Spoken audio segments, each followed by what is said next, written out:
Wie ist echt das bei den Kabarettisten? Haben wir noch gar nicht überlegt. Gibt es echt auch den Humorroboter? Okay, einzelne Kollegen tönen schon ein bisschen so.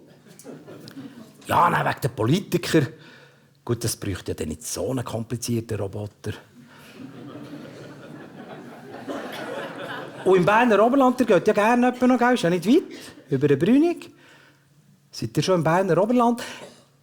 Im Berner Oberland wäre mir ja der Name eigentlich froh, man wird von einem Roboter bedient. Dem könntest du die Freundlichkeit wenigstens programmieren. Beim Menschen ist es schwierig, jetzt der Oberländer, er lernt es nicht.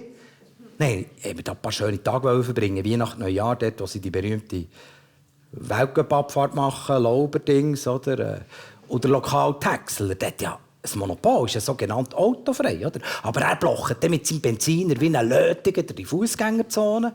Dann haben wir ein Taxi genommen, viel Bagage, noch kleine Kinder dabei. Am Nachmittag wieder ein Taxi. Und wir das dritte Mal ein Taxi nehmen, sagt unsere Kollegin, die Zürcher, ein bisschen übermütig, die war halt die Ferienstimmung, oder? Sagt sie. So, jetzt haben wir dann jemanden Rabatt, gell? Er am Steuer. Etwa noch bei Eis, zwängen, eine dumme Schnur haben und da eine von Zürich. Das geht ja gar nicht. Was ihr eigentlich einfällt, ihr Rabatt. Ich krampfe hier den ganzen Tag und ihr habt Ferien da. Gebt jetzt ganz sicher keinen Rabatt. Daraufhin sind wir in Beck. Und dort hat die Kundin, ein bisschen schwierig da, eine Deutsche, sie hat jetzt den Unterschied von einem Weckli und einem Mützli nicht begriffen. Ja, wenn du halt von Wanne Eichel kommst. Dann hat sie in der Theke die Augen verdreht und sagt vor allen Leuten, weisst, der Laden war bumsvoll am 29. Dezember. Sagt die vor allen Leuten zur Kollegin, ja, nächste Woche sind wir dann wieder ein bisschen für Eis. Ist das Gestirn mit diesen Touristen vorbei? Nein, dann gehe ich doch lieber ins Bündnerland. Die sagt vielleicht Erfolgkasse, kassiere ja zu einer Einheimischen.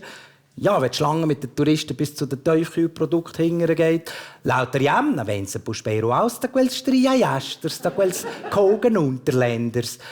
Aber sie sagt wenigstens auf so Silvan, dass du nichts verstehst. Nächste Woche sind wir dann die Huren-Unterländer wieder los. Es tönt irgendwie noch Kogen sympathisch, oder? Lauter Jämna, wenn sie Buspero aus, da quels Stria Jästers. Ja, kannst ja froh sein, dass der Vollkasse überhaupt noch eine hockt.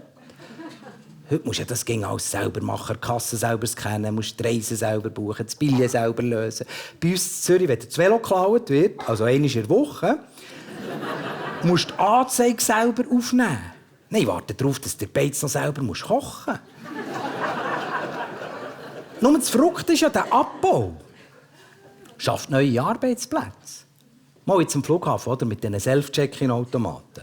Da haben sie 20 Schalterpersonen eingespart und 30 neue angestellt, die den Leuten die Huren Self-Check-In-Automaten erklären müssen, weil keine Sau nachkommt. Oder? Das ist...